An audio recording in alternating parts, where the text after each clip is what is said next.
Okay, good evening, ladies and gentlemen. Thank you all for being here tonight for this town board meeting. Before we get started, we're going to have the Pledge of Allegiance to the flag.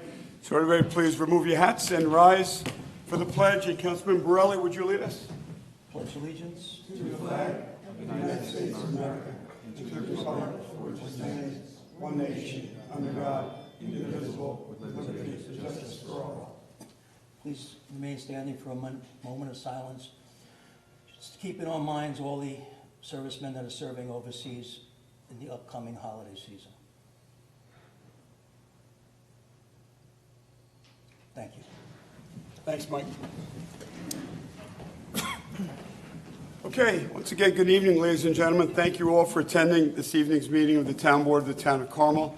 Tonight's meeting is it's a voting meeting with also a special work session, and we have two public hearings that are scheduled for tonight as well. For the record, all Town Board members are present with us this evening. As is in the audience is Town Supervisor-elect for 2022, Mike Kazari, is joining us, and also Town Board member Steve Baranowski is here with us as well. So the board met at 6 p.m. this evening in executive session, and we met with the town justices, Mike Simone, Highway Superintendent, James Gilchrist, Director of Parks and Recreation, to discuss personnel matters for 2022, and Supervisor Schmidt and Councilman Borelli met with the board to discuss a contractual matter. And also for the record, Supervisor-elect Kazari and Town Board Member-elect Baranowski were invited into executive session to join us, and they will be attending all future executive sessions with the board as well going forward until next year. So it's important that they get up to speed on what the board matters are and what we're discussing in executive session prior to them taking office January of next year. So I wanted the public to be aware that they are attending executive session meetings with us as well. They can observe, they can listen, but they just can't participate with discussions at this time until they officially take office. So once again, there's two public hearings this evening. The first public hearing is in connection with the Town of Carmel preliminary budget for fiscal year ending 2022, including the general town fund, highway funds, as well as all water districts, sewer districts, park districts, fire protection districts, garbage district, and lighting districts. So we have our town clerk, Ann Spofford, here with us tonight, and Greg Fulchetti is here all the way down to my left as well, Carmel Council. Mary Ann Maxwell's here in the audience, as well as Rich Franzetti, and Joe Charbonneau, special counsel to the board, is here with us as well. So, Ann, would you please read the notice of the first public hearing? Notice is hereby given that the Town Board of the Town of Carmel will conduct a public hearing on the third day of November 2021 at Town Hall, 60 McAlpin Avenue, Mahopac, New York, at 7:00 p.m. or soon thereafter that evening as possible, in regard to the preliminary budget for the fiscal year 2020, including the general town fund, highway fund, as well as all water districts, sewer districts, park districts, fire protection districts, garbage district, and lighting districts. And be it further noticed that pursuant to Section 108 of the town law, the proposed salaries of the following officials for fiscal year 2022 are hereby specified as follows. The supervisor, $132,388. Town council members each, $22,277. Town clerk, $107,064. And highway superintendent, $138,116. Be it further resolved that the preliminary budget for the Town of Carmel has been completed and filed in the office of the town clerk, Town Hall, 60 McAlpin Avenue, Mahopac, New York, where it is available for public inspection during office hours.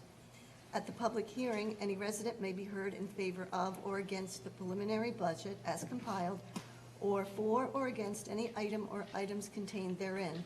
The town board will make every effort to assure that the public hearing is accessible to persons with disabilities. Anyone requiring special assistance and/or reasonable accommodations should contact the town clerk.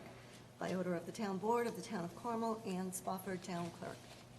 Okay, Ann, thank you for the reading of the notice of the public hearing. This time I need the board member to open the public hearing. So moved by Councilwoman McDonough, seconded by Councilman Lombardi. All those in favor? Aye. Aye. Okay, the public hearing is now open. Is there any members of the public that are here with us this evening that would like to come up and comment on the first public hearing? Come on up to the podium at this time. Mr. Astorino, where are you? Okay, did you sign up for the public hearing, for the budget, preliminary budget? No, I signed up over there. What, which one are you here for? The second one? Which is the, It's about the garbage. that's the second one. That'll be the second one. So it's the second one. About overriding the tax cap? What's that? It's, the second public hearing is to, the board to pass a local law potentially overriding the 2% tax cap. We won't know until later on, but tonight we're having a public hearing for that. Is that the one you're here for?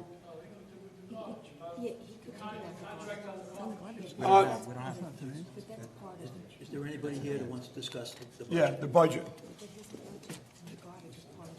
Greg, can Mr. Astorino discuss the garbage component of it in the second public hearing or this public hearing? Either way, the garbage district is part of the Close the budget. first one first. Yeah, we'll close. No. So we'll close this public hearing.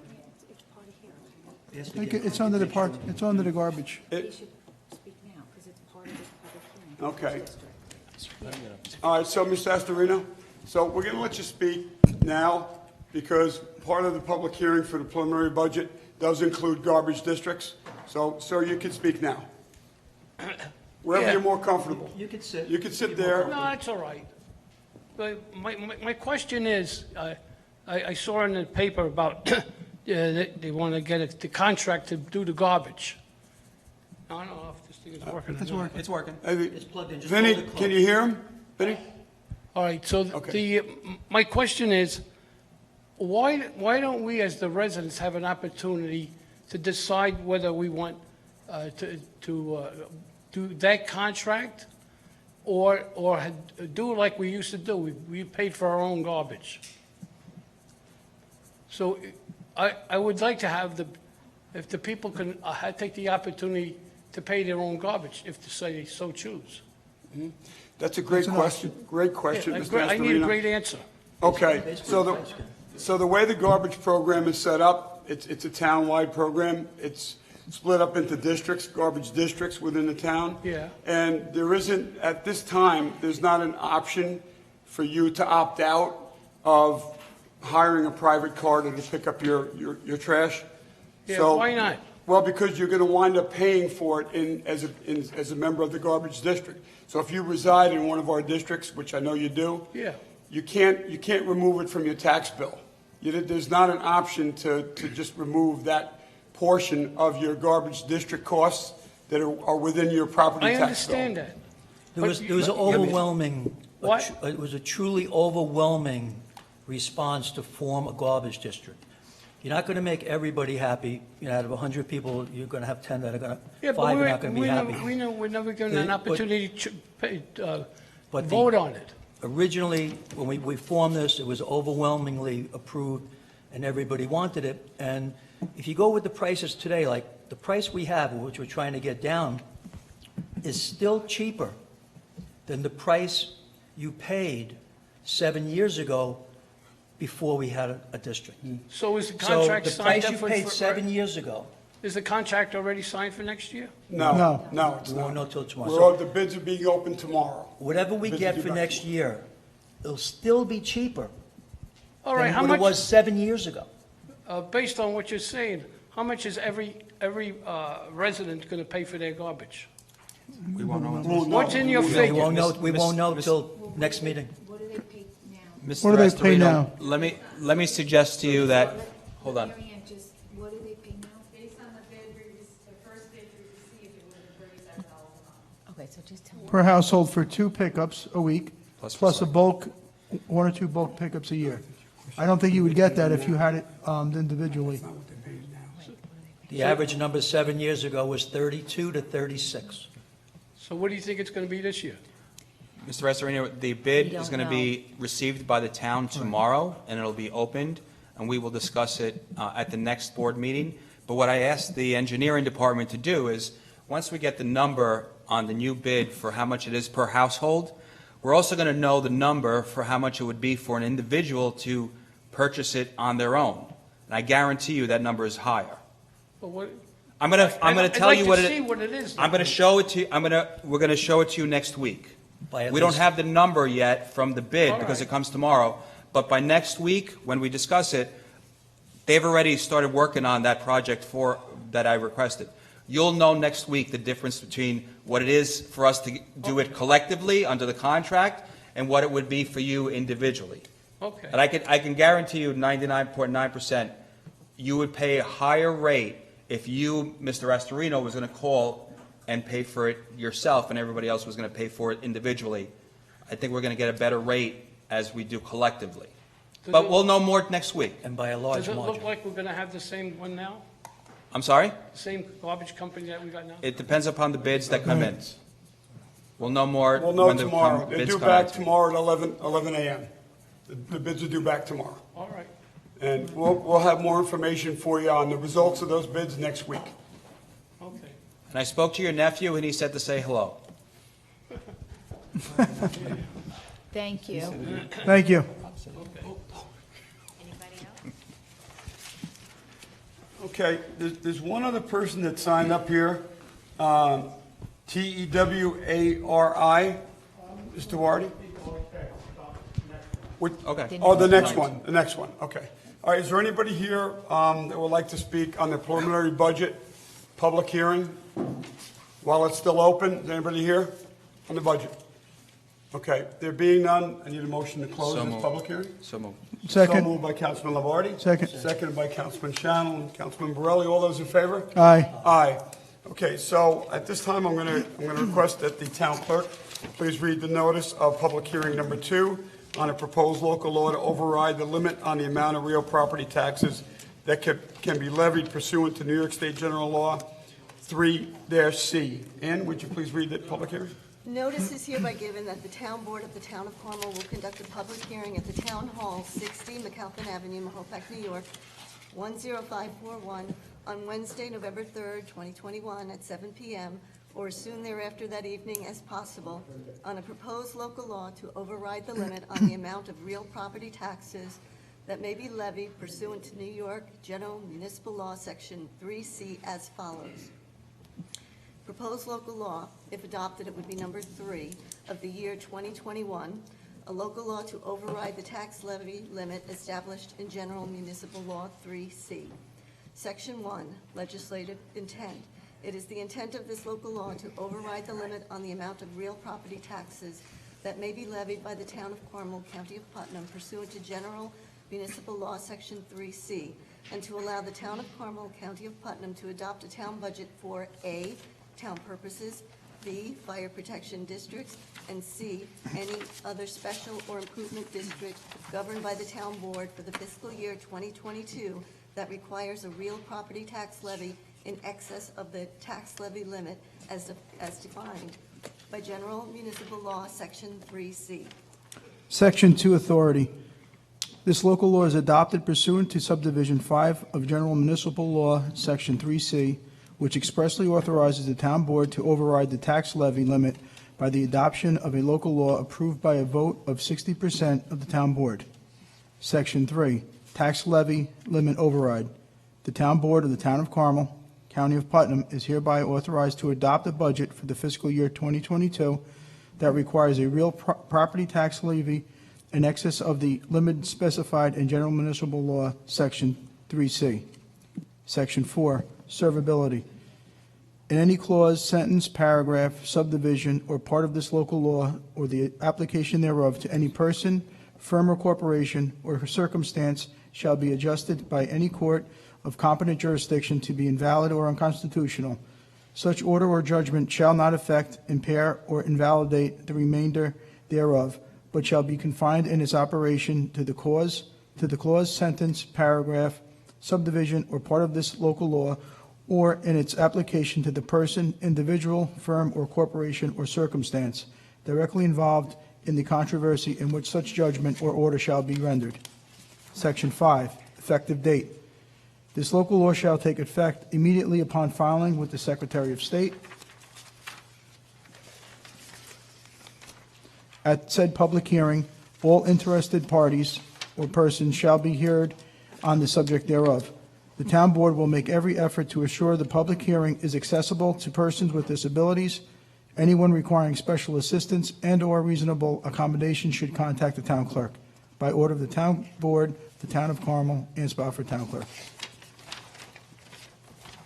Okay, thank you all for the reading of the notice of the public hearing. So at this time, I'm going to open the public hearing up to the public on a proposed local law to override the limit amount of real property taxes that could be levied per New York State General Municipal. I need a motion. So moved by Councilman Councilman Lombardi, sorry, and seconded by Councilman Borelli and Councilwoman McDonough. All those in favor? Aye. Okay, all right, the public hearing is open, sir. Would you like to come up and comment on it? No, no. Tawari, Mr. Yes. Tawari? It should It should be on, yes. Keep it close so the people at home can hear. My name is Prakash Tiwari. I built a modest house in Carmel about 21 years ago, just $360,000 house. And when I moved here, at that time, I was looking in Westchester County and Putnam County. I found that taxes are low, so I built a house here.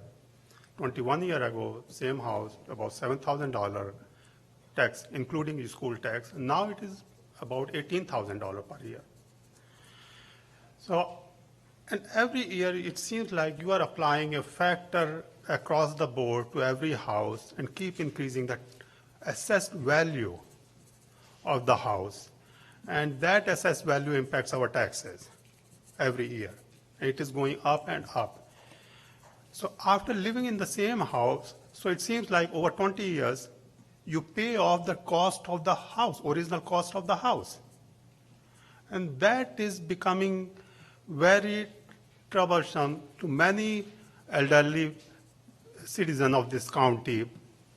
After living in the same house, I'm not moving out, I'm staying there, but you people keep adding the paper value, assessed value, and keep increasing the taxes. If I can't get that value, what you have on the paper, assessed value, if I want to sell, I'm not going to sell, I'm going to live in the same house for many more years. And if I want to sell that house, I need to put $50,000 to do all maintenance in and around the house to put in the market. So this is a bogus number going in the assessed value that is not realistic number, affecting the whole county. At least now taxes, your taxes are competing with what is the taxes are in the Westchester County. And you are driving out elderly population from this district because of high taxes. After losing their job, last year, when we got the bill in August, end of August, we got the bill and we saw that our assessed value went up.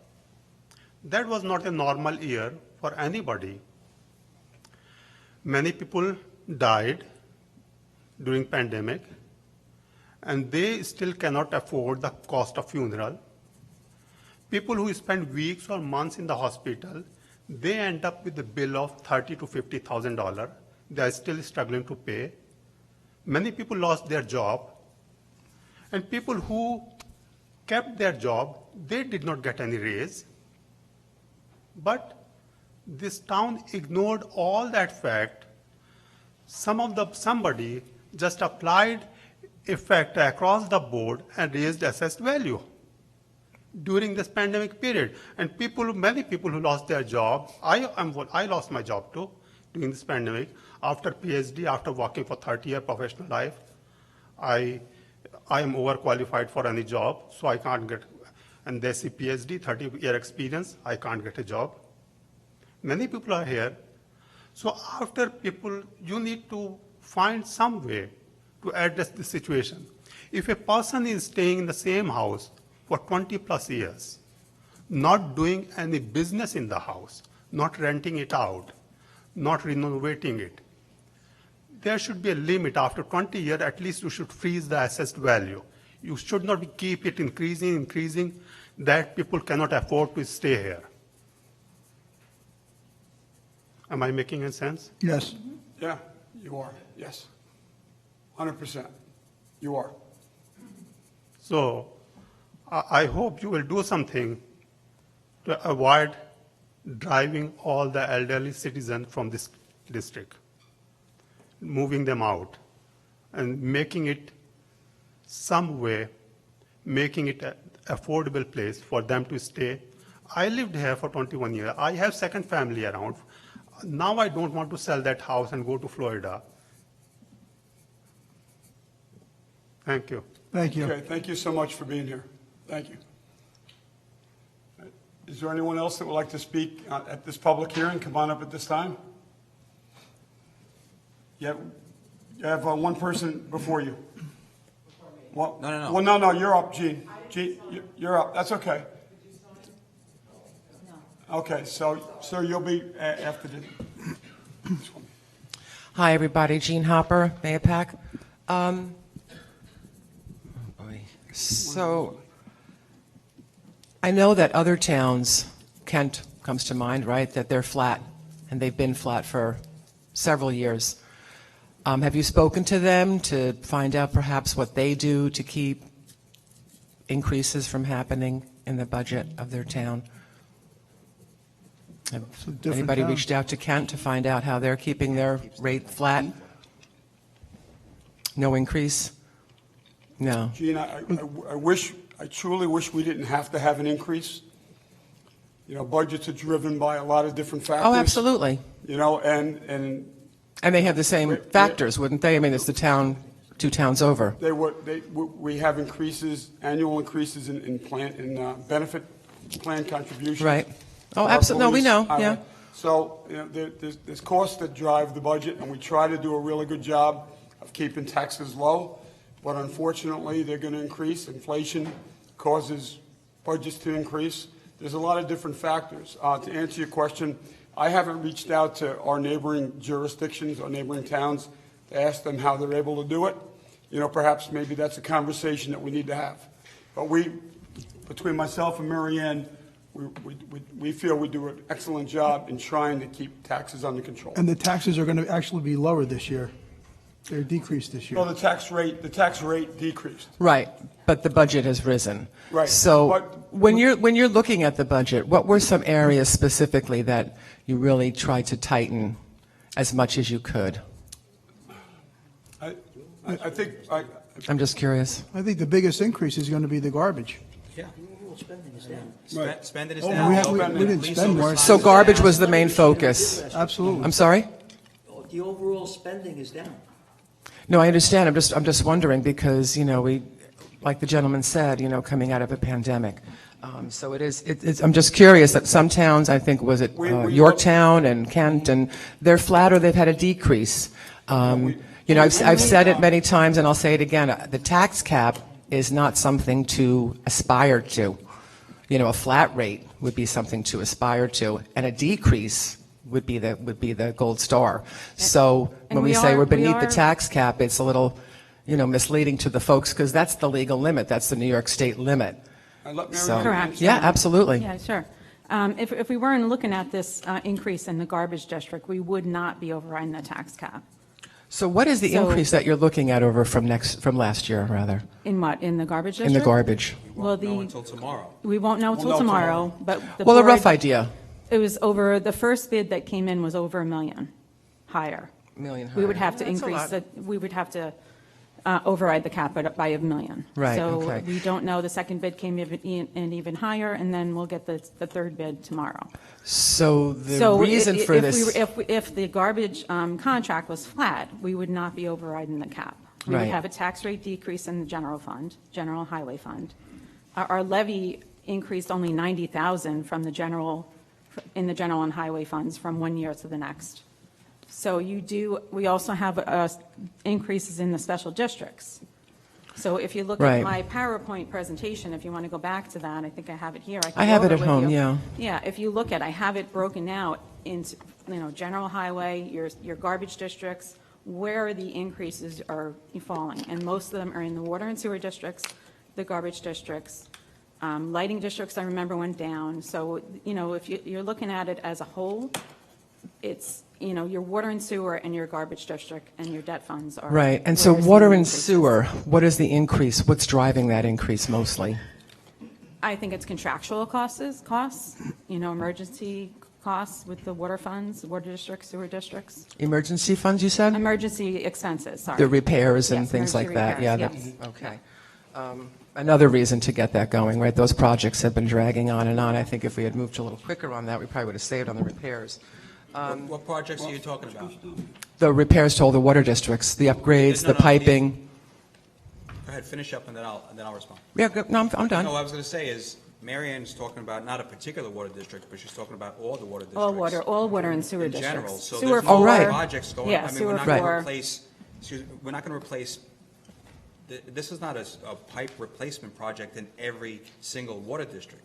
Things break because they're old and they get replaced, Oh, and yeah. there are emergency repairs that Absolutely. occurred. But there's several districts that are running a surplus, which is great, and we have money for their reserve, in the reserve fund for increases, but we're not, the only water project that we're undergoing right now, Rob, is Water 2, Right.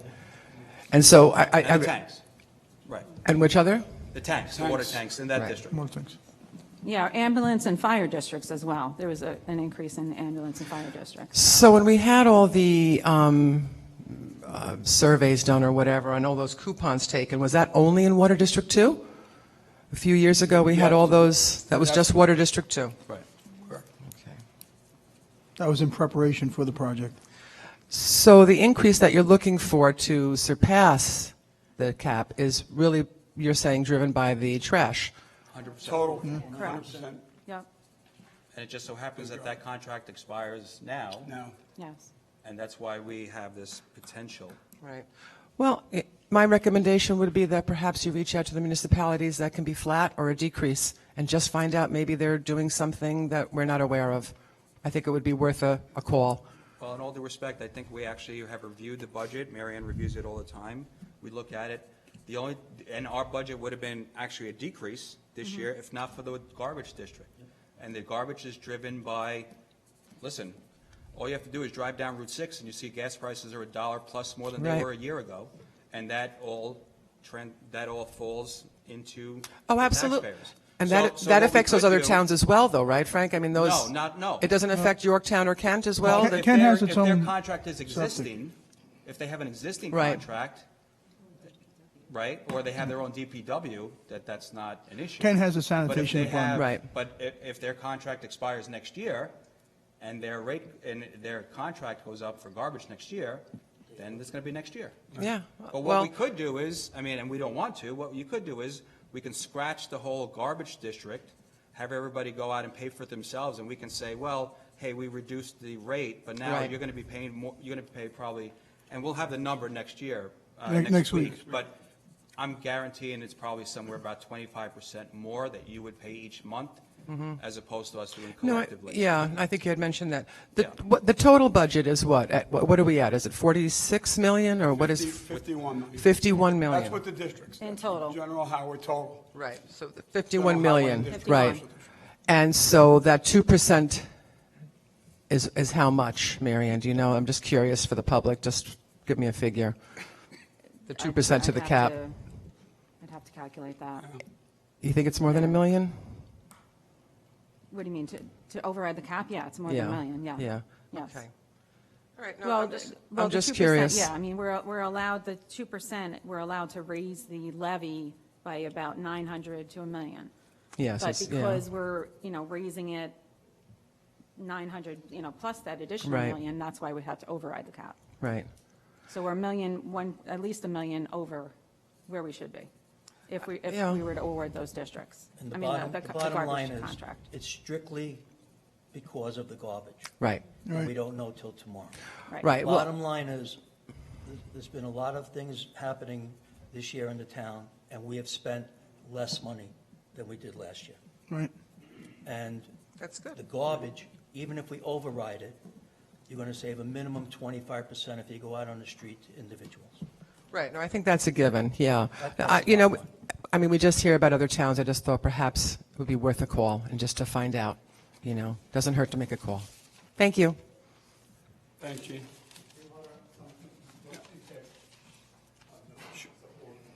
Go ahead. Sure. Then we'll go to you, sir. So what she was telling that there are at least, I don't have my names here, but there are at least 4 or 5 districts close by who decreased their tax during pandemic. It didn't go, their tax went down, not like this county that where tax went up. And on water, they were in the news. They were in the news, you can find out. And on water, 3 years ago, my water bill was close to $300 to $400 per year. Now every quarter is $250 every quarter. For a family of 3, I don't have a pool. It's just regular. So it is $1,000 per year. That is uses. Maintenance, whatever comes in the tax bill, that is separate. And you all know the water quality is not good here. With regard to your water bill, did you have a meter installed? Yes. When was that? That was installed In when the last couple of years, right? Yeah. Right. So before that, you were just getting a usage estimated bill. Now you're actually getting an actual bill because of the meter, right? No. The meter was there for last 21 years. Oh, you were always reading the bill before? Yeah. You fill, there's a card that. Yeah. Okay. Yeah, I emailed my Okay. meter reading. Well, I've been doing it for last 10, 12 years at least. Right. So the water cost went up 3 times at least over, it started going up 2, 3 years ago. And it is a family of 3 and I'm paying $1,000 per year just uses. Whatever goes on the tax bill, that is separate. And water quality is very poor. That part you all know. Water purification system, I know, I've been there. It is antique. It is 70-year-old system. They're just putting Sir, what street do you live on, can I ask? Stoneley Avenue. All right, so did you have the new water meter, the radio read water meter installed in your house? The new meter? There's new radio read meters which send the signal Yes. from yes, your yes, meter yes, I got to in the the water mail. department? Yes, I And think. are you able to go online? There's a website that you can go on to check your water use? No, meter is inside in my basement. Yeah. Meter is inside. Yes. So every time I get the card, I go online and. No, you put- shouldn't have, should you have shouldn't have the card upgraded. anymore. You You're should still getting a card? Yeah, we're not sending out the cards anymore. No. So we can read your meter electronically now. We don't have to send anyone out to your home to read So your we're meter. not and you don't sending have the to read it. cards out. But my, I Are can you still getting a- get your number and give you a call tomorrow Yeah. and we can look into that. Maybe someone can check on it for him. If you But have yeah, if you yeah. have a new water meter, you could check to see what your usage is. Are you still daily. emailing? Are you emailing your reading? I did, I think I. Okay. All right, you shouldn't have to anymore. No, this year I have done. I don't know whether last 6 months I did or not, but this year, yes, I have done. Okay. Maybe I'll get your number and give you a call and we'll look into that. Yeah, Because Mary you Ann shouldn't has it be. here. Yeah. Okay, Just perfect, grab yeah. this and We're gonna, just give we're it- gonna. Yeah, we'll look so into We're gonna that. reach out to you tomorrow. Okay. Mary Yeah. Ann will contact you. You should- I you want to shouldn't make sure be- you have a new meter in your home, that you no longer have to write your meter reading down and send it in. Are we still sending those cards out, Mary Ann? No. No, No? no. All right. No, we haven't done that probably Wow. in a year. All right, so somebody from the water So- department, it may not be Mary Ann, but somebody from her department, the comptroller's office will be giving you a call tomorrow. And I know you are spending so much on water pipes and sewer system. But what about the real water quality? The water quality, Yeah. you should be getting a water quality. No, I know that report. I know that report.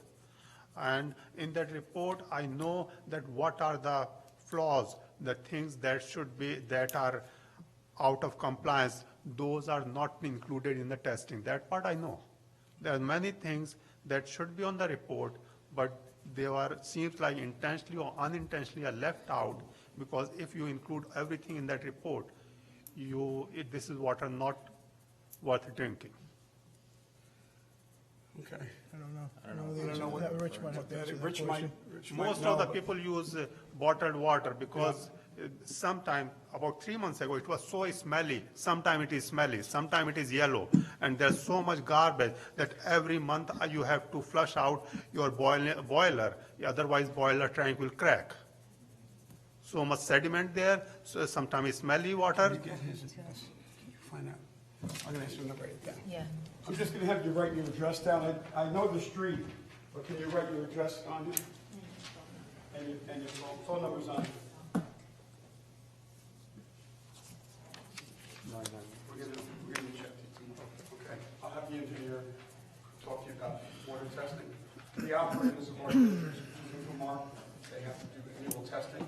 But what you're saying is on the report, they're leaving out certain tests that you believe should be on there? Yes. Okay. We can talk to the engineer about that. Okay. All right. Thank you. Rich, I'm going to give you his contact information if you can reach out to him tomorrow. Thanks. Okay, so are you going to get 2 calls tomorrow? One from Mary Ann's office, from the water department, and one from the engineering department. See if they can help you out, okay? Thank you. Is there anybody else? Oh, I'm sorry, sir. You have to come up to the podium, the mic.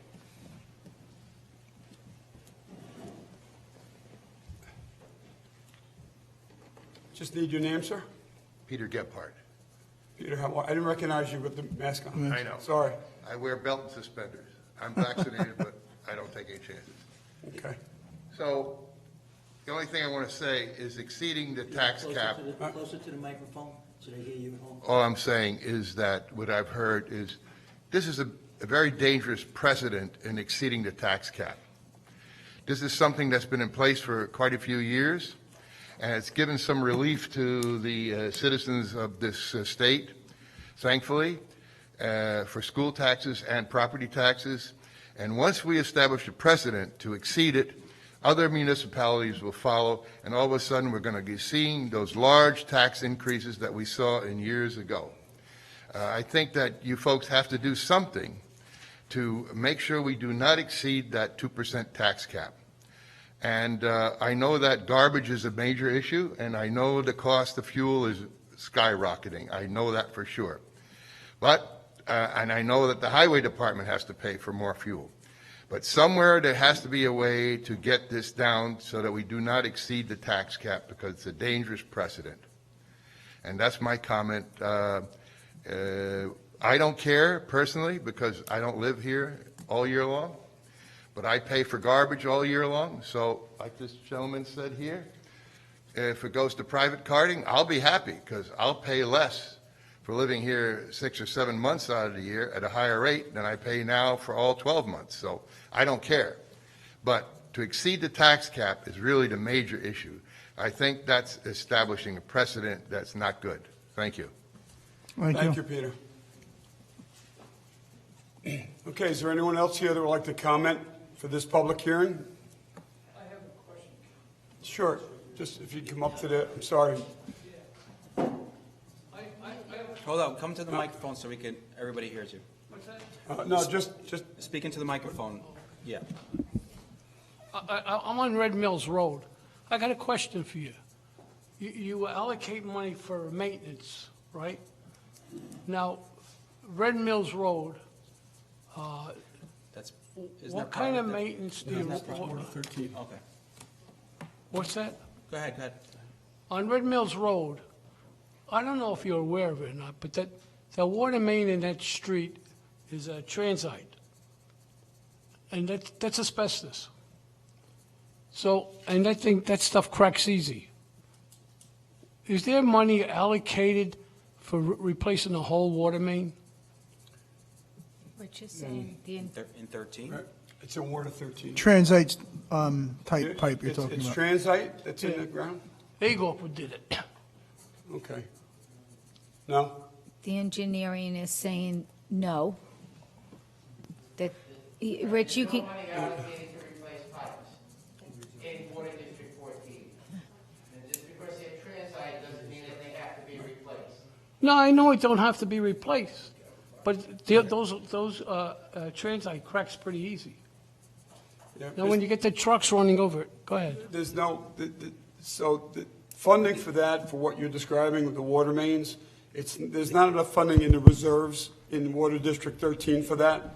That would have to be done as a capital improvement project because of the cost associated with it. Yeah, right. So it's a large expense to do it.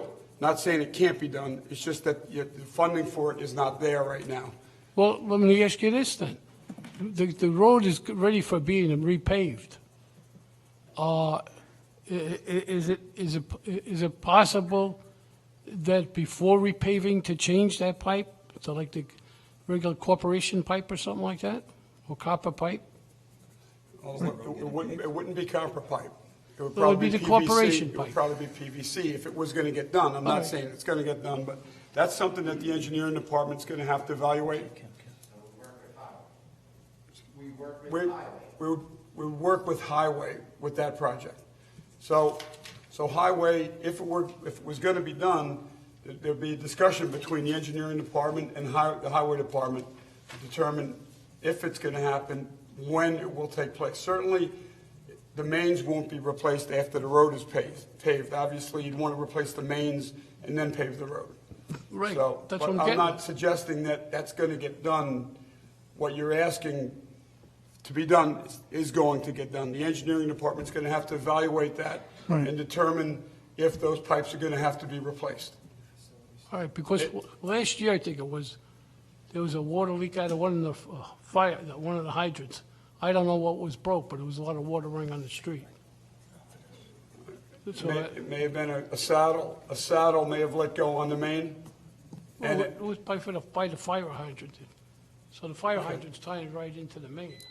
Okay. But, All right, so we'll discuss it with the engineering department all right, to determine if that's something that needs to get done Yep. anytime soon. But thank you for that. Thank you for your comment. Just for information, the last time the cap was broke was in 2014. 7 years. The cap was override. The last time the board had to override the cap was in 2014. Okay. All right, is there anyone else here for this public hearing, number 2? This cap change will affect only our county tax or also the school tax? No, Town, just the town tax. just your town tax. See, Only town. No. no, or the county tax, just the town tax. Okay, being there's no one else for this public hearing, I need a motion to close it. So moved by Second. Councilman Lombardi. Second. Seconded by Councilman Shannon and McDonough. All those in favor? Aye. Aye. Okay. So that concludes the public hearings for this evening. Thank you for those who came up and spoke at the public hearings. We appreciate you being here. You know, we don't get a lot of people attending our town board meetings, unfortunately. You know, I hope that the public would want to continue to attend and comment at any meeting you could comment at the end of the meeting, conclusion of it, but certainly public hearings. We appreciate your feedback. Thank you for being here. Okay, so moving on in the agenda, I need a motion to open the town board voting meeting. So moved. So moved by Councilman Shannon, seconded by Councilman Lombardi. All those in favor? Aye. Aye. Okay, so the first item to be voted on this evening, or the first item to be discussed, is to accept the town board minutes of October 5th, 2021. So moved. So moved by Councilman Lombardi. Need a second? Second. Seconded by Councilman Borelli and Councilwoman McDonough. All those in favor? Aye. Aye. Okay, the first resolution tonight is a resolution waiving the notice of requirement of the New York State Alcohol Beverage Control Law with respect to a liquor license for TBBH Inc. Councilman Shannon, would you read Resolution 1, please? Whereas the representatives and/or proprietors of TBBH Inc., 55 Secor Road, Mahopac, New York, 10541, have advised of the intention to apply for an on-premise liquor license for which 30 days advance notice of such application must be sent to the municipality.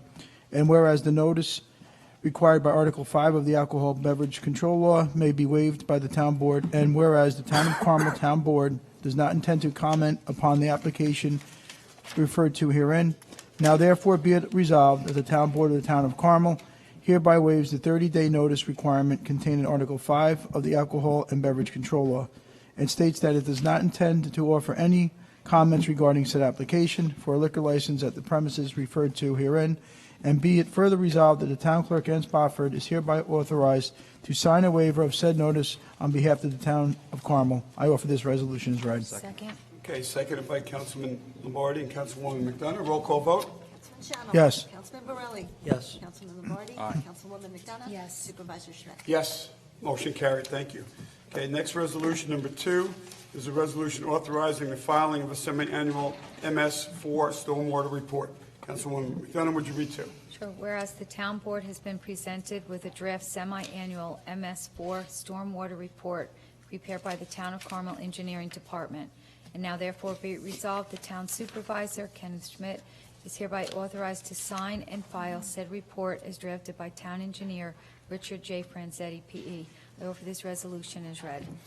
Seconded by Councilman Lombardi. Roll call vote? Councilman Shannon. Yes. Councilman Borelli. Yes. Councilman Lombardi. Aye. Councilwoman McDonough. Yes. And Supervisor Schmidt. Yes. Motion carried. Thank you. Okay, that concludes the town board voting meeting for this evening. I need a motion to close that. So moved by Councilman Second. Lombardi. Seconded by Councilman Shannon. All those in favor? Aye. Aye. Good night, Ann. Okay, so we're going to move on to the town board special work session. I need a motion to open that. So moved by Councilwoman McDonough. Second. Seconded by Councilman Lombardi. All those in favor? Aye. Aye. Okay, at this time, the town board special work session is open, and the item is the discussion of change order number 2 for contract C265, Carmel Water District number 2, water main rehabilitation phase 1. And we have the town engineer, Rich Franzetti, is here with us tonight to present this item, and the consulting engineer on this project, John Fulchetti, is with us as well. John, thanks for being here. All right, Rich, you want to take it away? Thank you. I presented the board a memo in response to some of the questions and inquiries that were made at last week's meeting. And so we can go through those individually if you'd like. John can chime in on being able to respond, or the consulting engineers could respond in part to some of these questions that will be asked by the board. The first question was asked last week about record drawings. How, why, when, and where, in essence, how they got to where they were. The record drawings, as the board probably realizes, are inherited from past engineers, past administrations. They're believed, the drawings that were provided to John from this office were believed to be the best available, yet they vary on pipe and diameter within what we have in the ground. It's unknown how the historical drawings were developed, how they were processed, who inspected what was in the ground, who was responsible for them. So we're not able to go back and look at that crystal ball and say, how did it get to where it was? We only know the information we have based on documents that have been processed in the engineering department forever, so to speak. We move forward. As we're moving forward, we're electronically storing these documents. We're getting better as-built. We're making sure we have them and making sure that that information is provided so that when that question is asked, we're able to give the best information available. For this particular project, those record drawings are further supplemented by markouts, call before you dig markouts that were performed by our operators, aerial survey mapping, and a survey of the area. So it wasn't just the record drawings that were relied upon. It was a process that was gone through to finally get to the bid specifications that were let out. I don't know if John wants to add anything to that, or... A couple of items are significant here. We were provided, obviously, as Rich said, with multiple maps of this district. Not only did the maps differ from the information they contain and what's in the ground, they differ between one another on pipe type, pipe diameter, same streets. Some streets don't even have information on them. So the records are both incorrect and inconsistent with one another. And that's just a statement of fact. They're on record in his office, they're on record in my office. The differences between what they show and what's actually in the ground are even more significant. This ties off to the work in St. Michael's, but since we're on maps, we'll come back to it. That shows that the maps show iron from Everett, about 600 or 700 feet in on St. Michael's, and then PVC for the remainder of the run up to the end. It's actually lined iron at the beginning, okay? And so we weren't going to line anything on St. Michael's when we cut into it to clean it. We cleaned it and determined that it was lined. And part of the design was to install a control valve halfway up the road because there's no way to work on that road without shutting down the whole thing because of the existing valving arrangement. And that turned out to be a segment of unlined iron, okay, which was part of the piece what needed to get lined. So then, because we had those differences, and I had toured with the old operator a couple of years back, and he swore there was transite pipe in there, and we know there's transite pipe that goes from St. Michael's down behind Windwater to Fair Street. So we did 2 more test holes, one upstream of where we found the unlined iron and one downstream in the middle. Okay, so you have transite, then you have 6-inch unlined iron. So we go lined iron to transite to unlined iron. Then we go back to lined iron, okay? And then we skip again to unlined iron, which is a different diameter than the first 2,400 feet of pipe are. So that, what's on the ground is underground is even more different than what's portrayed across the differences in the maps. Go ahead, Rich. So I think that might address the record drawing issue. The next thing that was brought up were a question about coupons. Were coupons collected on Glenna was the direct question that was asked, and the answer is no. The short answer. Let me just take this, please. Oh, okay. Okay, what's in your memo is there, but, you know, this started with complaints about the water mains in 2017, and that ultimately led to the replacement contract up on the Glenview area. But, you know, when we made the proposal to take the coupons in 2017, we were at that point in time discussing the options between new pipe and lining, right? Because we were in the middle of a new pipe job, and that was pretty expensive, and we thought lining might be a little bit less. So we looked at those areas where we had received complaints, and that's where we targeted, where we received complaints and knew that the maps showed iron pipe in the ground. Okay, and there were no complaints on Glenna. What do you mean, what type of complaints? You know, my water's dirty. Okay, we were, the Kelly Ridge, Everett Road, I mean, it was, you know, it was recurring from them, and it was recurring up on, there was a guy that was calling the supervisor every other day that led to the pipe replacement contract. But Glenna was not documented as bad, okay? There's another 7.5 miles of water main in the town that's marked as iron that didn't get any investigation and is not getting lined. Okay, so Glenna was because it was not a complaint, was assumed that it showed, that a map shows either ductile or cast. Because there was no complaints, we assumed that it was lined ductile. When we, as part of this project, and there's only one control valve about, I don't even think there is a control valve in Glenna, there's just a T. And we were putting a valve in there so that we could do a bypass and keep Glenna fed while we were doing Fair Street. And when we cut the valve handle, like the pipe was just full of, it looked like all of the bad ones that we had in the report. And so that's what led to, okay, we ought to clean this while we're here. And consequently, it led to a cost estimate based on the unit prices that are in the contract to go do that, okay? You don't have any complaints from Glenna, so you still don't have them, I don't think. Well, if there's no complaints, don't do it. John, on the end of Glenna, it's my understanding from the conversation with Rich, there is some PVC. There is. We dug 5 test holes in there, and we kept hitting iron. And so I just said, go to the end and see what's up there. So somewhere in between there, it's not a full run of iron. There's PVC, but short of opening it up, cleaning it, and televising it, we'd have to dig a hole every 50 feet. We might just well replace the pipe if we're going to do that.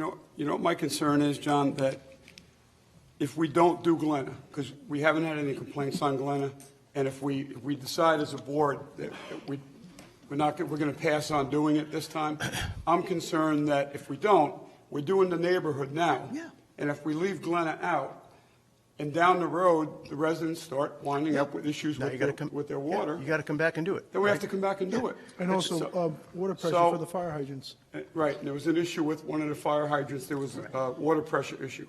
So, me, as one board member, I'd like it done, as long as Michaels is up there and the contractor's on site, you know, do Glenna up to where it becomes PVC. I don't know what else the board, you know, what other direction the board wants to go in. but And while, I think we I should do it. deviated a little bit on the coupon issue, but remember that that the coupons, the need to take the coupons wasn't identified to figure out how dirty is the pipe. Okay, we really didn't, I mean, we knew it was kind of dirty, we didn't know how bad dirty it was till we cut the coupons, but the basis for taking them was to determine whether or not the pipe wall had enough thickness left in it, whether the tuberculation had eaten into the inside of the wall so badly that after we took it out, it wouldn't withstand the pressure in the main, and consequently lining it would be no good, okay? We said that in the proposal specifically, and we said that in the facility plan specifically, that was the purpose for taking it. We were not doing a coupon investigation to determine what kind of pipe we had in the ground. We were doing it where the map showed some kind of iron, where we had complaints to determine if we could ream that pipe out. Go ahead, Rich. I think we've covered now a little bit on St. Michael's. We've covered Glenna. We could talk about hydrants, I think, is next, is one of the questions that came up by the board. And the question you had to deal with the price of the 2 hydrants that were installed by Michael's. The board should note that that particular request that was in there did not mean that there were 10 non-functioning hydrants in the district. It was made to allow for the contractor to replace the hydrant if they found that it was non-functioning. Rich, I don't mean to interrupt you, but can you understand, after we've talked about it, you and I and Right. Councilman Chanel, can you understand how it came across Understood? that potentially there were 12 hydrants that were not working? Right. And that's the way the memo read, and that's why we had all those questions. Well, the memo did say allotment, and I did say allotment a bunch of times at the last meeting. Right. But it was there for an allotment as a unit price cost contract. The town standard policy, no matter where we are, no matter what district we're in, if we find a broken or non-functioning hydrant, is to deem it an emergency and to replace it immediately. While Michael's was in there doing work on St. Michael's, they located 2 fire hydrants. They were requested to repair them. That is why this is in there. What happened after that is that I requested that the Carmel Fire Department go out and look at the study area and identify any additional broken fire hydrants so as to make sure we get them done. They went and found them. I then asked Infomark to go back in and find out if that was true. And in some instances, the fire department identified places of lubrication. Those pipes were lubricated. Hydrants that were repaired were repaired. We're still waiting to repair 3 additional hydrants because we were not able to get hydrants. We had to, the wind water had to drive to Rhode Island to get the ones that we've installed already. They just got a whole bunch in. They're going to be replacing the additional hydrants that were identified by the fire department and confirmed to be non-functioning by Infomark. To just touch base on what Councilman Chanel said, Michael's, when they went up there, not Michael's, Glenna, when the fire department went up there, identified that hydrant as having very little or no pressure going through it. That's an issue. That has nothing to do with the hydrant. That has to do with the pipe leading up to it. So, sorry, you had a question. Yeah, just outside of this project, what is the normal procedure from the engineering department to the operators and/or the fire districts with regard to reviewing the fire hydrants for safety? The standard practice that Infomark, in this case, or our operators do, which would be B&J, they flush the hydrants semi-annually, that's twice a year, and they operate every hydrant. If they're found to be broken, deemed an emergency, repaired. If it needs to be lubricated, it gets lubricated, they fix it. You know, that's So outside this project, twice a year, all the hydrants in town get looked at? Mm-hmm. Okay. They're flushed. That's fine. Semi-annually, they're flushed. Every hydrant And is flushed. that's the procedure? That is how they operate. Okay. Thank you. So that was so to go with that, 7 hydrants in the town have been replaced from May through August of this year with cost ranging between $7,700 to around $11,200. So, and that's why when these two hydrants, includes those two hydrants in there, it was right in that range at $8,900 for one of them and $11,000 for the other. The reason why they were two different prices out of that $19,000, the hydrant located at a lower price was where we had done excavation as part of the project. The one that was located cost $11,000 was located where we had to do additional excavation in order to replace it. So, and we can go into why they're touching the hydrants, but the project is going from hydrant to hydrant to supply the temporary water. So temporary water is being brought up to a hydrant, connected to a hydrant, and then brought further up the road, so temporary water is provided to the residents in the district. So, John, did you want to touch more on St. Michael's? You touched on it. Is there any additional info? In terms of, just so that you understand, develop a better understanding, I guess, of how the process worked on St. Michael's. As I told you, the first, we were going to line the first, 600 feet coming off Everett Road. That turned out to be lined, but we had already cut it, and we had a short run of temporary water in there.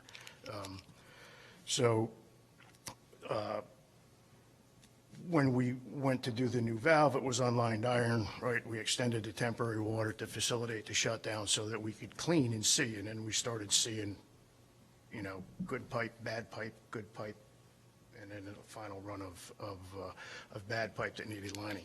And at that stage of the game, we had temporary water in place, okay, because we had to do it in order to TV the system.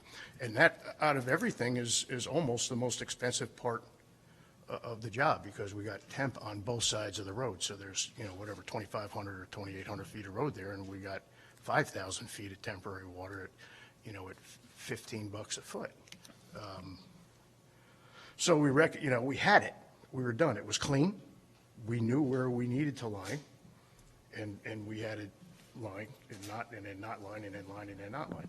Okay, so the thing was open, and in order to make the determination of what pipe was where, we had committed already, a substantial piece of what was going to be recommended in this change order. The only thing that we didn't do was the actual lining.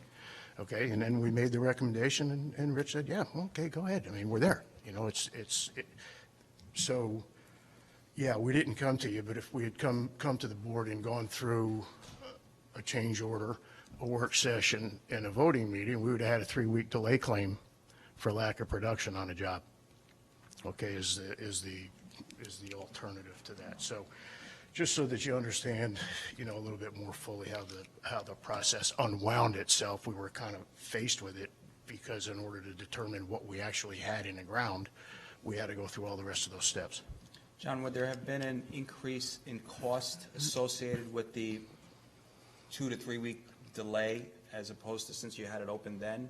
Would you have to have closed it temporarily, come to, Well, in order to avoid some of the disruption, we could have potentially left the holes open, okay, but you had all the temporary water, so it was already there. No, I'm just trying to understand that there would have probably been additional costs involved. Right, correct? yes. What do you mean by a delay cost? That would be the Delay, because we contractor? would have stopped the job, right? I mean, we would have had to stop the production on a job. At that point in time, we weren't all the way out on Fair Street, right? So he had done all the work, and we would have been potentially, I don't know that they would have done it or not, because this contractor is actually very, very good. Okay, and he's done a lot of extra work on this project for us at no cost to the town, because we're working so well together. But I did not want to put us in a position, by virtue of our decision-making in the field, okay, to be faced with a delay claim. And also the unit costs, unit prices, they're contractual, so they're good Right. for the whole project. For the whole project, So yes. they're not adding any additional COVID costs or anything like that no. to it? That includes all the lining, that includes all the valves? Yep. All right, thank you. Okay. Go ahead, Rich. So the other part that was kind of discussed was the Vink Drive Loop. You know, we recommended a 50-foot linear feet of main to complete a loop on Vink Drive, at a cost of about $24,750. It was identified to close this loop while Michael's field crew was out there, right? And it should be considered. It's a straightforward project that can be performed in the town's right-of-way. However, during the course of this project, we did note that there were a couple of other areas that could probably benefit by loops. In particular, the Duke Drive area, Hildegard and Wainwright, they are fairly adjacent. One of them is probably 50 or 100 feet away from Kings Grant down a fire access road, Wainwright into Kings Grant. The other one would have to traverse over private property or common property within Kings Grant to connect Hildegard. And they may also need to have booster pumps. So we can look at this now and we have Michael's out there to just do Vink and get that done and get a loop done at a reasonable price. Or we could put all this together and put out a whole, loop identification type project and put them out, right? And try to knock these loops out to close out, make sure that we're able to supply water to folks. Some of the developments that are going in there that are in front of the planning board, when I'm having discussions with those developers, the idea is you got to put a loop in. You have to connect into our system, not just have water come from one direction. You have to do it, and the developers are amenable to that thought process. So, that's a decision. We can move forward and just get Vink out of the way, or we can look forward and try to look at different areas of loops and do a design and do that whole thing. So, but that's where we're at with that. Recommended now to do the Vink one because you have Michael's out there in the field. That's it, right? That's it for you? That was, that's what we So had. just- Question-wise, that came from last No, week's meeting. So I just want to give you an update about where we are on a project, like project status at this stage of the game, and then make a couple of closing comments. So in terms of production, in terms of percentage of pipeline, and that's what the job is, we're at 53% complete. We're at 55% of the budget, okay? In part as a result of that additional temporary water main footage, okay, on St. Michael's. We are restoring pavement now on Kelly Ridge, Everett, St. Michael's area. They're done on Fair Street with the exception of the creek crossing by Waring.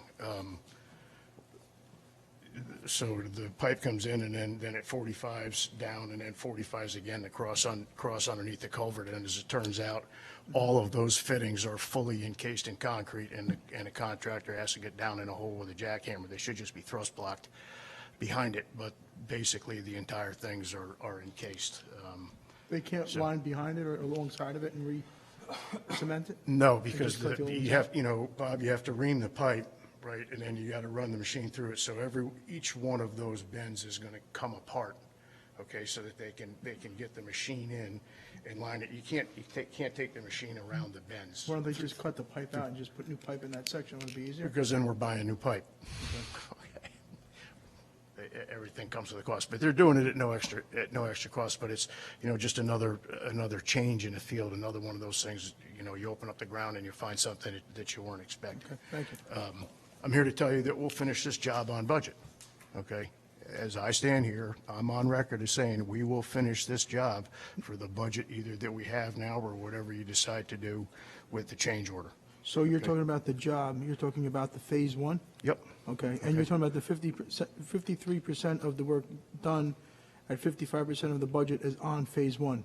On phase one, we haven't, Right, phase okay. two, Just you wanted to have be a clear with contract that. for, Okay. but we won't, we're in November, despite the fact that we just got our first frost this morning. We're not putting out temp water, okay, and then get a freak be snowstorm frozen, and it'll be frozen, have yeah. all those temp water lines busted by snowplows. Understood. So they won't start until the spring, okay? And in terms of the overall bond, we estimated the line of construction cost between about 6.1 million and 8.4 million, okay, 8.5 million. We bonded it at the highest value, at the upper end, right? The bond was 13 and whatever that was in the report, okay? The bids are in at 6.4, okay? So our bid numbers are at about 80% of what was bonded specifically for lining. And I'm very comfortable with this contractor, and I just told you, we're going to finish this job either on this budget, okay, or whatever change order you issued. Either way you do it, that's what we're going to finish at, okay? John, what was the total budget for this? This that you're bid referring to? is 3,152,200, 3.152 And million. you're saying that this project will be completed? Right now, I'm $68,000 beyond where I would be percentage to percent, okay? I'll finish the job on time and on that budget. Does that include the Vink Drive loop? Is that in a? No, Vink is part of the change order, okay? Okay. The Be a change order. So if you make the change order, I'll hit that budget. If you do not make that change Yep. order, if you do absolutely none of that, you don't do Vink Drive, you don't do the fire hydrants, you don't do Glenna Drive, I'll finish this job on budget. And if we do the hydrants? Then we'll finish it at that budget, okay? Okay. We'll come, I don't think we're going to have 10 more hydrants fail on the last 50% of the job, okay? But I don't know how many of them are going to turn up bad. I didn't know how many of them was going to turn up bad to begin with because they're tested twice a year, but here you are. So I didn't want to have to come back for another change order, okay, for 2 more hydrants, right? Then do the whole process all over, and that's a budget. So, John, we're not going to have to borrow additional funding for this project and these change orders that are being proposed? No, because you're right now, your numbers are $2 million underneath your bond. You're already, you don't need additional borrowing to make the change order, All right, okay? okay. So I was just, we could also take those 2 hydrants that Michael's did and just put them in the operating fund as we would have normally done the work anyway if somebody else, Or you if our put- you operators could take- found that. So it take doesn't all of have them. to go to that contract. It can go in the operating budget, but the hydrants needed to be repaired. I can't stress that enough. Right. And they were, or replaced, I'm sorry, replaced.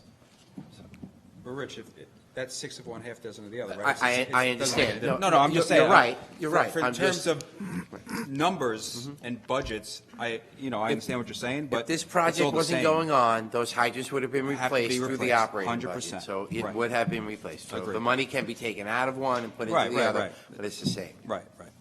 Quick question, the loop projects that you're talking about, how come they weren't considered, or when we first did this whole project, designed it, wasn't that put into, a possibility of doing loops at different locations, knowing what the maps were and where the pipes were? You didn't, well, the whole north side of Fair Street is a series of dead ends. All right, everything that comes off of Fair Street north, pretty much dead ends somewhere between 3,000 and 6,000 feet north of Fair Street. And so you end up with pressure issues up there, you end up with deposition of the pipe issues because you can't flush, it doesn't flush cleanly, all of that kind of stuff. But this was a lining job, and you don't have any complaints north of Fair Street, and almost everything east of Glenna is PVC pipe. At least it's reported to be PVC pipe.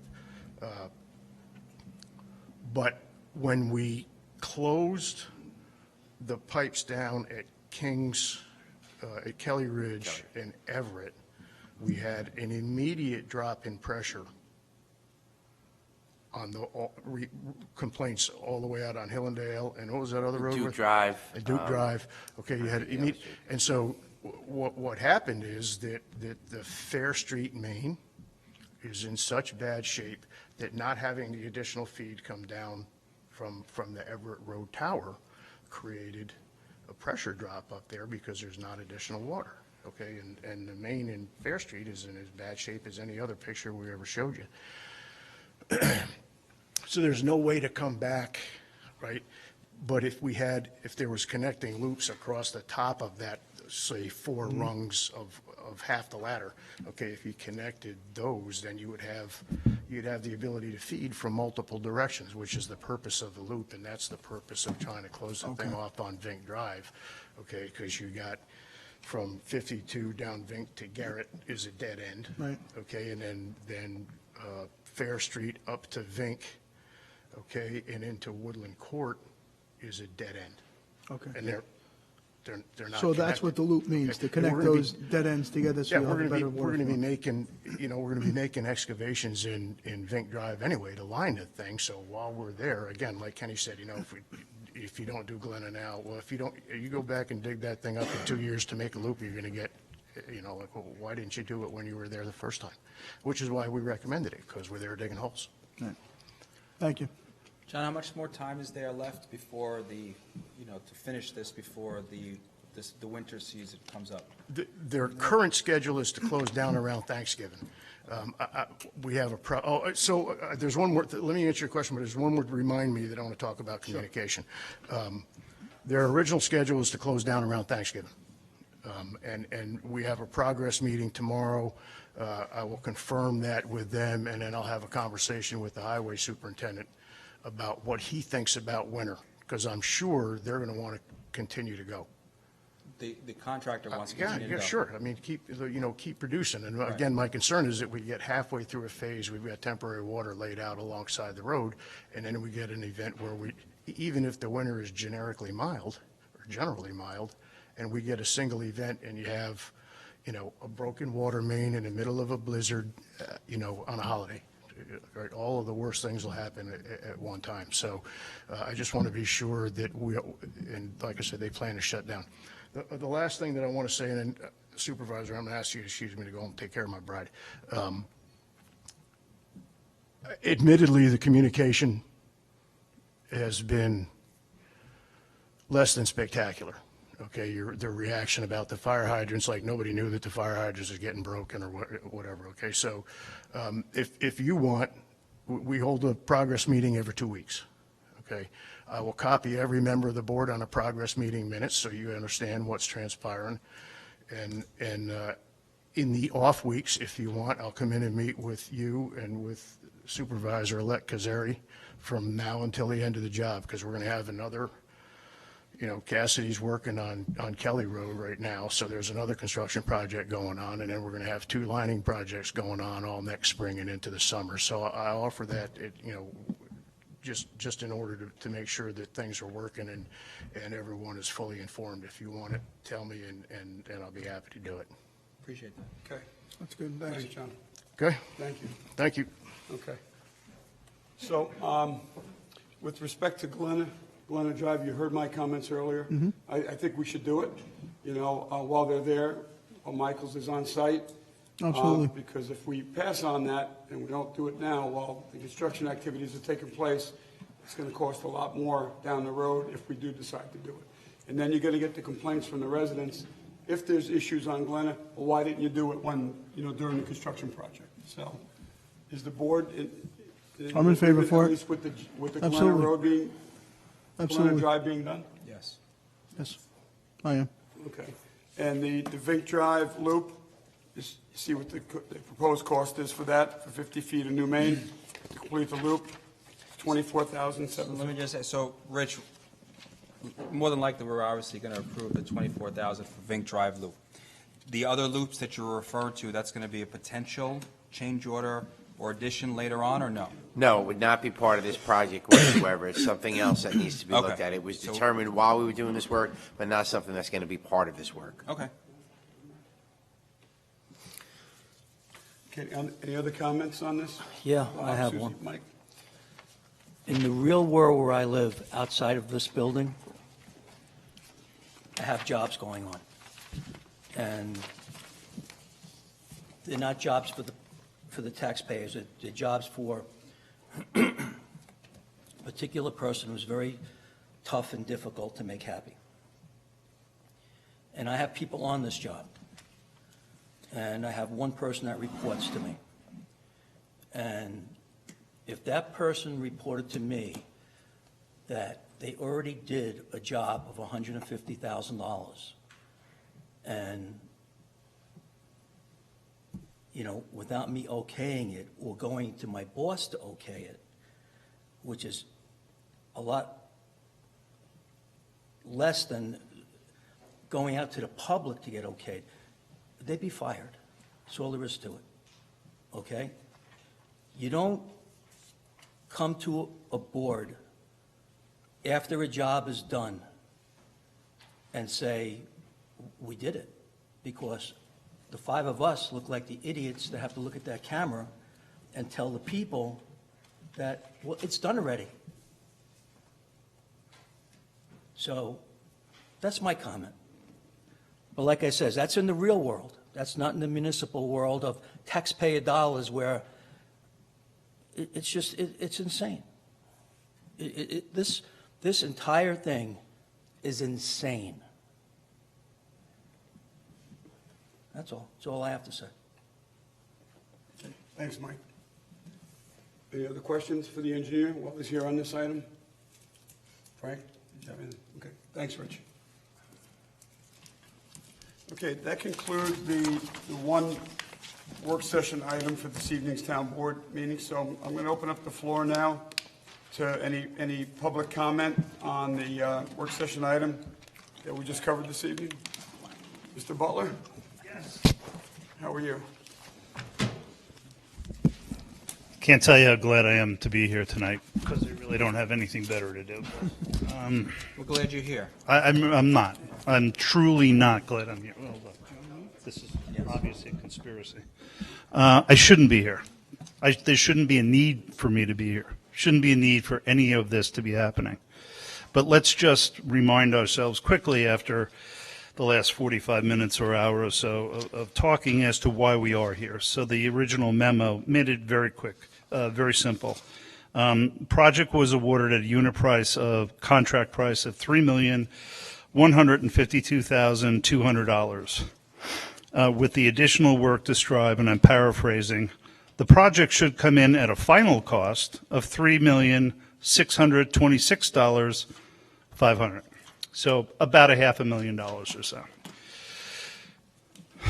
Again, because I've got a lot of spare time on my hand, I just happened to leaf through the original April 2019 presentation. And part of that presentation of the project was a section where there were a variety of questions that were made by residents, and those questions are answered. And I just want to, again, just refer to two of those and slightly paraphrase.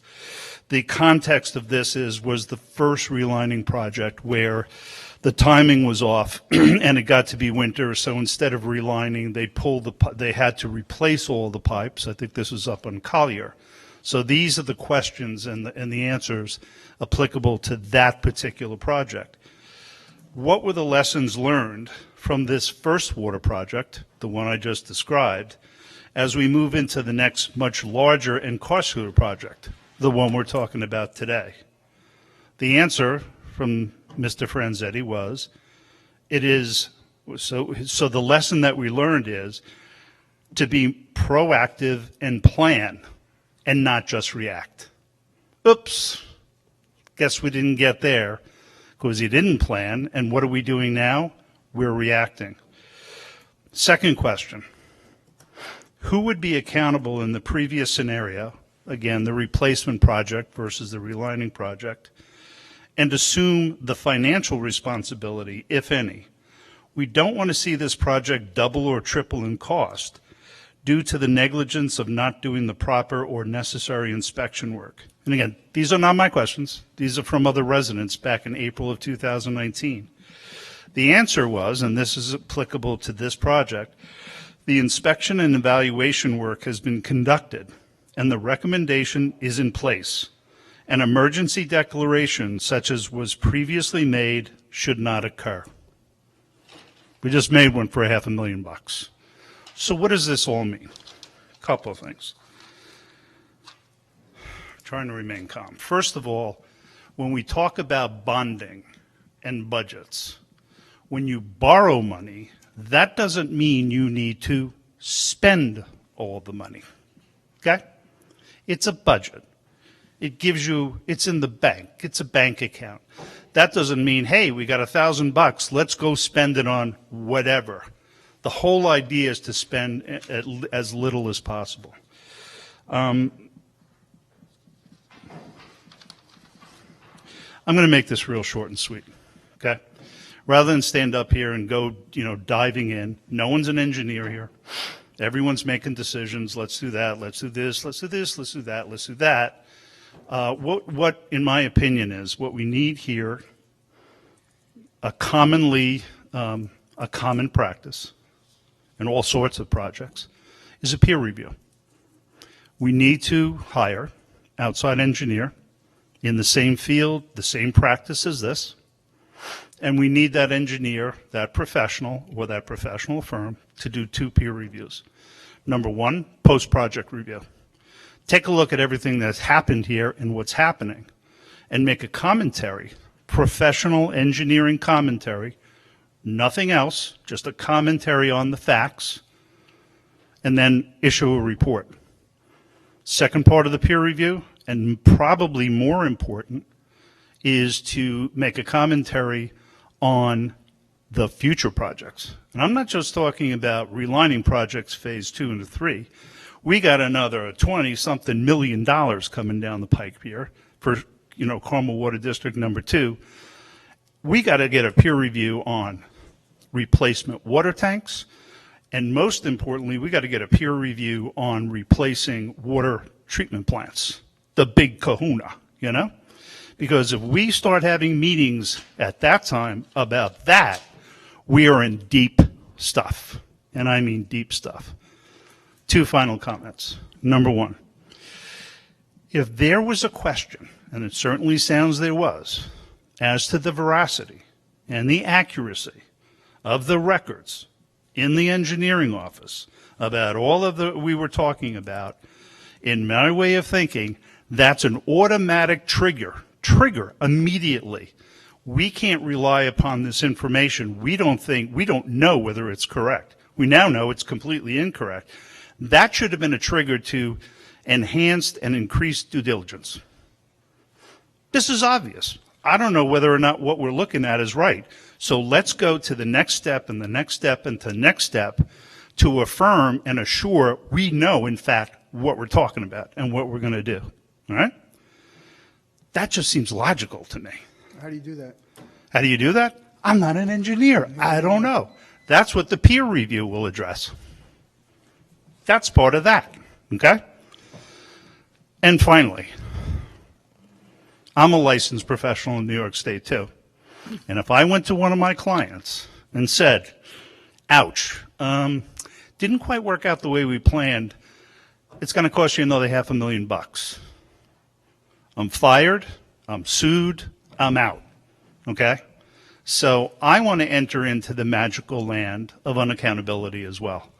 I want to go to that place where, sorry, and nothing happens. I want to be there. So if someone can figure out, give me directions, give me a map, that's where I want to go. And I am done with this. Done. All I'm going to be doing from now on, along with my fellow residents, is paying and paying and paying and paying. That's what we do. We just pay. Have a good evening. I'm out of here. Thanks, John. Thanks, John. Is there anyone else who would like to come up and comment on the work session agenda item we just covered? Come on up at this time. I need a little bit off topic, but 2 things were mentioned here. Accuracy of map and discrepancy in records. On those 2 points, I can give you one example. I built this house 21 years ago, 991 Stoneleigh. That house number was assigned. It is an IRS record for 21 years, tax record and legal records everywhere. But whenever somebody is using GPS, they go to 967 instead of 991. 967 delivery comes to my house. If the delivery man is using GPS, if a male delivery man, he doesn't know my house, though I have number on the mailbox, 967 mail comes in my mailbox on 991. I went upstairs, why this is happening. So somebody here in town, I built a new house in a land where was nothing on the new land. So somebody entered wrong coordinates in GPS system. So for now people are more relying on GPS navigation. So people who don't know my house, they go to wrong place, wrong delivery at the wrong place. I went upstairs, the gentleman, he looked at the real map, paper map, and looked at the Google map, Zillow map, or MapQuest map, everyone going to the wrong house. So I don't know how can we address that. Somebody can correct the coordinate entry in GPS system. So somebody put wrong coordinates in Maps. GPS when I built that house 21 years ago. On the map, paper map, everything is I know accurate. there's a way you can contact Google Maps if there's an error, and they'll correct it. No. I built a new house, as number was assigned here. That area was mapped out, and somebody from the town, they provide coordinates to Google Map that the house was built at this place. Somebody from the town, Yes, so when, yeah, when your house was built 21 years ago? yeah, May 2000. Okay. There is discrepancy. Does anybody have any suggestions? If it's something with the, Yeah, I was gonna say, with the bureau. Yeah, the Putnam County GIS Department. He's upstairs, I think that. No, this is the town building department is here. You spoke to somebody here in the town Yes, hall? yes, he's looked at the, Let me see if I could pull up the number for him. Okay. It's the Putnam County, you have to go to the county building in Carmel.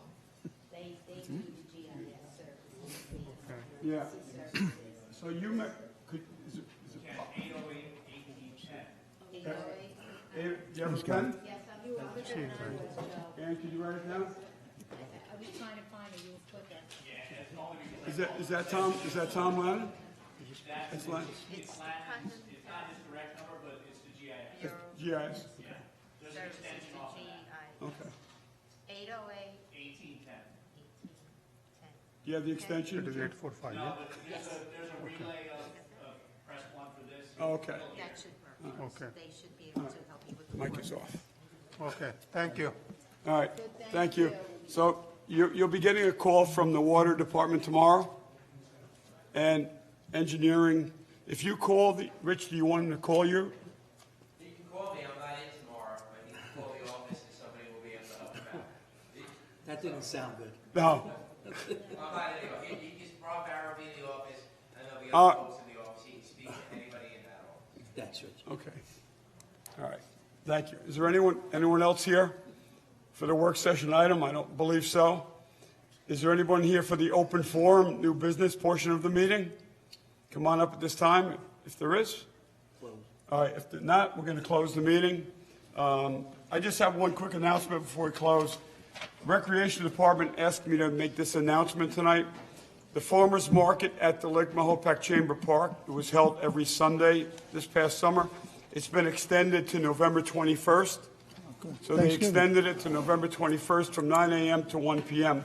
So if you want to attend the farmers market this Sunday, go down to the Chamber Park, and all the vendors will be there. All right, now I need a motion to close the meeting. hold on, one extra thing. Hold on. The special meeting, November 30. Open meeting for the Swan Cove. Okay, so I'm sorry. One other announcement. On November 30th, so this month, Tuesday, November 30th, at 6:30 p.m., the town board with its consultants are going to be meeting. It's a public workshop or public work session where the public can provide feedback to the town board and to the recreation department regarding the downtown Mahopac revitalization projects.